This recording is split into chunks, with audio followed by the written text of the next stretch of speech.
بسم اللہ الرحمن الرحیم۔ حضرت علی رضی اللہ تعالیٰ عنہ نے فرمایا کہ ایسے 5 لوگوں کے ساتھ کبھی بھول کر بھی جھگڑا نہیں کرنا، اور اس کے ساتھ ساتھ ہم یہ بھی بتائیں گے کہ حضرت علی رضی اللہ تعالیٰ عنہ نے فرمایا 11 عورتیں بے وفا ہوتی ہیں، 3 عورتوں سے شادی نہیں کرنی چاہیے، اور 3 لوگ ایسے ہیں جن کی دعا کبھی رد نہیں ہوتی۔ تو آج کی یہ ویڈیو بہت دلچسپ ہونے والی ہے، تو ویڈیو کو آخر تک ضرور دیکھیے گا۔ ناظرین، حضرت علی رضی اللہ تعالیٰ عنہ نے فرمایا ایسے 5 لوگوں کے ساتھ کبھی بھول کر بھی جھگڑا نہیں کرنا، اور اگر آپ جھگڑا کرو گے تو برباد ہو جاؤ گے۔ نمبر 1، قوم کا سردار۔ ناظرین، حضرت علی رضی اللہ تعالیٰ عنہ نے فرمایا کبھی بھی قوم کے سردار سے جھگڑا نہ کرنا، کیونکہ قوم کے سردار کے پیچھے ساری قوم ہوتی ہے۔ اگر آپ اس کے ساتھ جھگڑا کرو گے تو اپنی ہی ذلت اور رسوائی کا سامان اکٹھا کرو گے۔ اس کے علاوہ آپ کو کچھ بھی حاصل نہیں ہوگا، کیونکہ پوری قوم سردار کی ہی بات مانے گی، آپ کی بات کوئی نہیں مانے گا۔ نمبر 2، کسی بھی عالم کے ساتھ جھگڑا نہیں کرنا چاہیے، کیونکہ عالم کو اللہ تعالیٰ نے علم کی سوجھ بوجھ عطا فرمائی ہے۔ اگر آپ اس کے ساتھ جھگڑا کرو گے اور اس کو ستاؤ گے، اگر اس نے بد دعا دے دی تو پھر آپ برباد ہو جاؤ گے۔ اس لیے کبھی کسی عالم کے ساتھ جھگڑا نہ کرنا۔ نمبر 3، ناظرین، بچوں کے ساتھ بھی کبھی جھگڑا نہیں کرنا چاہیے، کیونکہ وہ تو بچے ہیں اور آپ سمجھدار ہو، تو سمجھداری سے کام لیں، بچوں سے محبت کرو اور ان سے جھگڑا نہ کرو۔ نمبر 4، عورت کے ساتھ بھی کبھی جھگڑا نہیں کرنا چاہیے، وہ عورت اپنی ہو یا غیر کی، عورت ہی ہوتی ہے، اور اگر آپ عورت کے ساتھ جھگڑا کرو گے تو آپ بربادی کی طرف چلے جاؤ گے۔ نمبر 5، بد زبان سے۔ ناظرین، حضرت علی رضی اللہ تعالیٰ عنہ نے فرمایا جو برا بولتا ہے اور بات بات میں گالی دیتا ہے، اور جب ایک بار بولنا شروع کر دے تو چپ ہونے کا نام ہی نہیں لیتا، تو ایسے بد زبان سے بھی کبھی جھگڑا نہ کرنا۔ ناظرین، ویسے تو ہمیں کسی کے ساتھ بھی جھگڑا نہیں کرنا چاہیے، مگر یہ 5 طرح کے لوگ ایسے ہیں جن سے حضرت علی رضی اللہ تعالیٰ عنہ نے بھی منع فرمایا کہ ان 5 طرح کے لوگوں سے بھول کر بھی جھگڑا نہیں کرنا چاہیے۔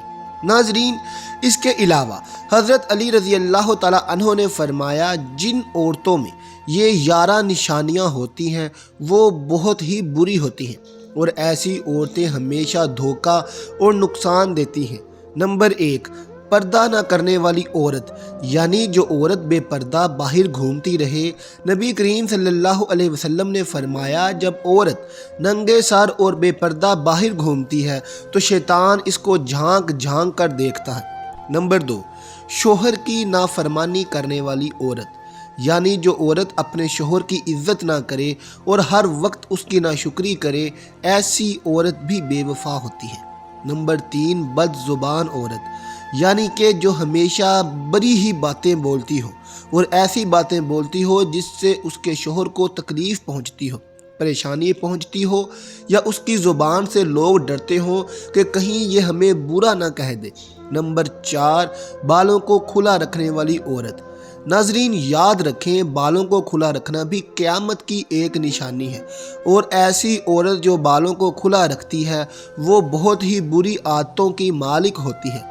نمبر 5، اپنے آپ کو سب سے زیادہ عقل مند سمجھنے والی عورت۔ ناظرین، مرد ہو یا عورت، جو اپنے آپ کو عقل مند سمجھے وہ سب سے بڑا بے وقوف ہوتا ہے۔ نمبر 6، زیادہ بولنے والی عورت۔ آپ صلی اللہ علیہ وسلم کا فرمان ہے کہ سب سے زیادہ عورتیں جہنم میں زبان کی وجہ سے ہی جائیں گی، یعنی جو سب سے زیادہ زبان چلائے وہ عورت کبھی بھی دوسرے کے حق میں بھلا نہیں سوچے گی۔ نمبر 7، زیادہ سونے والی عورت بھی بری ہوتی ہے۔ نمبر 8، چیخ کر بولنے والی عورت، یعنی جو عورت ہمیشہ بلند آواز سے بات کرے، کبھی بھی نرم اور نیچی آواز میں بات نہ کرے، ایسی عورت بھی بری عادات کی مالک ہوتی ہے۔ نمبر 9، باریک کپڑے پہننے والی عورت۔ آپ صلی اللہ علیہ وسلم کی حدیث مبارکہ ہے کہ جب قیامت برپا ہوگی تو اس سے پہلے عورت ایسا لباس پہنے گی جس سے اس کا جسم ظاہر ہونے لگے گا۔ نمبر 10، پیٹھ پیچھے برائی کرنے والی عورت۔ ناظرین، برائی کرنا تو ویسے بھی حرام ہے، لیکن اگر عورت شوہر کی برائی کرتی ہے تو وہ بہت بڑے گناہ کی مرتکب ہوتی ہے، کیونکہ شوہر ساری ذمہ داری اٹھاتا ہے، تو اس کے باوجود بھی عورت شوہر کی برائی کرے تو بہت ہی بری بات ہے۔ نمبر 11، زیادہ گھومنے پھرنے والی عورت، یعنی کہ جو عورت کھلے عام بازاروں میں گھومتی ہو اور بغیر کسی کام کے یوں ہی سڑکوں پر چلتی رہے، تو ایسی عورت بھی بری عورت ہوتی ہے۔ حضرت علی رضی اللہ تعالیٰ عنہ نے فرمایا، 3 عورتوں سے شادی نہیں کرنی چاہیے۔ ناظرین، ایک مرتبہ حضرت علی رضی اللہ تعالیٰ عنہ کی خدمت میں ایک شخص حاضر ہوا اور اس نے حضرت علی سے یہ سوال کیا کہ یا علی علیہ السلام، ہم اپنی یا کسی کی بھی شادی کے وقت سب سے بہترین عورت کا انتخاب کیسے کریں؟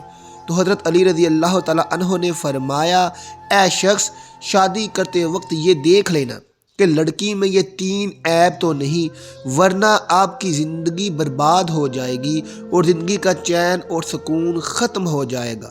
تو اس شخص نے سوال کیا، یا علی علیہ السلام، وہ 3 عیب کون سے ہیں؟ تو حضرت علی رضی اللہ تعالیٰ عنہ نے فرمایا، نمبر 1، جو عورت اپنے وقت کی قدر نہیں کرتی، کیونکہ میں نے اللہ کے رسول صلی اللہ علیہ وسلم سے سنا ہے، اللہ پاک نے انسان کی عزت، دولت، شہرت، مالداری اور خوشحالی سب کچھ انسان کے وقت میں پوشیدہ کر رکھا ہے، اور جو عورت اپنے وقت کی ہی قدر نہیں کرتی تو اللہ تعالیٰ اس کے گھر سے یہ ساری نعمتیں چھین لیتا ہے، اور ایسی عورت اپنے شوہر کی بھی قدر نہیں کرتی ہے۔ نمبر 2، جو عورت جھوٹ بولتی ہو، کیونکہ میں نے اللہ کے نبی صلی اللہ علیہ وسلم سے سنا ہے، ہر گناہ کی شروعات جھوٹ سے ہوتی ہے، اور جس عورت کے اندر جھوٹ بولنے کی عادت ہو وہ اپنے شوہر کے سامنے بھی ہمیشہ جھوٹ بولتی رہے گی، اور اس طرح جھوٹ کی بنیاد پر وہ گھر کیسے بسائے گی، اور اس طرح وہ اپنی زندگی کو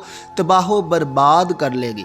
نمبر 3، وہ عورت جو اپنے سے سامنے والے مرد اور عورت کو حقیر سمجھے، ان کی عزت نہ کرے، ان کو ذلیل کرتی رہے، کیونکہ آپ صلی اللہ علیہ وسلم نے فرمایا، اپنے سے افضل اور اعلیٰ انسان کی تو ہر کوئی عزت کرتا ہے، لیکن سب سے اچھا انسان وہ ہے جو اپنے سے کمزور لوگوں کی عزت کرتا رہے، کیونکہ جو عورت لوگوں کو حقیر سمجھتی ہے، ان کی عزت نہیں کرتی، تو وہ شادی کے بعد بھی اپنے شوہر کی کبھی بھی عزت نہیں کرے گی، جس کی وجہ سے وہ کبھی بھی اپنا گھر نہیں بسا پائے گی۔ ناظرین، نبی کریم صلی اللہ علیہ وسلم نے فرمایا، 3 لوگوں کی دعا ضرور قبول ہوتی ہے۔ ناظرین، ویسے تو ہر مسلمان کی دعا قبول ہوتی ہے، اگر مسلمان کسی غلط چیز کی دعا نہ کر رہا ہو تو وہ دعا اس کی ضرور قبول ہوتی ہے، لیکن لوگ صبر نہیں کرتے، دعا کرنے کے بعد فوراً اللہ پاک سے شکایت شروع کر دیتے ہیں کہ اللہ نے تو ہماری دعا قبول نہیں کی۔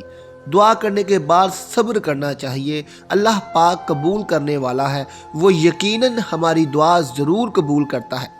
اللہ پاک کے کچھ ایسے بندے ہوتے ہیں جن کی دعا وہ کبھی رد نہیں کرتا۔ سنن ابو داؤد کی ایک روایت ہے کہ 3 بندے ایسے ہیں جن کی قبولیت میں کوئی شک نہیں ہوتا۔ نمبر 1، مظلوم کی دعا۔ مظلوم اگر کوئی دعا یا بد دعا کرے تو اللہ اسے ضرور قبول کرتا ہے، اس لیے کسی کے اوپر ظلم نہیں کرنا چاہیے۔ ظلم کے موقع پر مظلوم کے منہ سے کچھ نکل گیا اور اللہ پاک نے اسے قبول کر لیا تو پھر اس ظالم کا معاملہ قدرت کے حوالے ہو جاتا ہے اور اسے سزا اللہ پاک کبھی بھی دنیا میں دے دیتا ہے۔ آپ نے دیکھا ہوگا جب کوئی بندہ کسی کے اوپر ظلم کر رہا ہوتا ہے تو اللہ تعالیٰ دنیا کے سامنے ہی اس کے ظلم کی سزا اس کو دیتا ہے، کیونکہ قدرت کا قانون ہے کہ مکافات عمل اٹل ہے، جو جیسا کرے گا وہ ویسا بھرے گا۔ نمبر 2، مسافر کی دعا۔ اگر بندہ اچھے کام کے لیے سفر کر رہا ہو تو یقیناً اس کی دعا ضرور قبول ہوتی ہے، خصوصاً دین کے لیے سفر کر رہا ہو۔ نمبر 3، ماں باپ کی دعا اولاد کے لیے کبھی رد نہیں ہوتی۔ باپ کی دعا کا خصوصاً صادر ذکر کیا گیا ہے۔ باپ کی دعا اولاد کے لیے کبھی بھی رد نہیں ہوتی، ضرور قبول ہوتی ہے۔ تو ناظرین، یہ 3 لوگ وہ ہیں جن کی دعا کبھی بھی رد نہیں ہوتی، اللہ پاک ان کی دعا کو ضرور قبول فرماتا ہے۔ اللہ پاک ہمیں دین کی سمجھ نصیب فرمائے اور ہمیں نیکوکاروں میں شامل کرے، آمین ثم آمین۔ ناظرین کومنٹ باکس میں اللہ تعالیٰ کے 99 ناموں میں سے ایک نام ضرور ٹائپ کر دیں۔ ملتے ہیں اگلی ویڈیو کے ساتھ، اللہ حافظ۔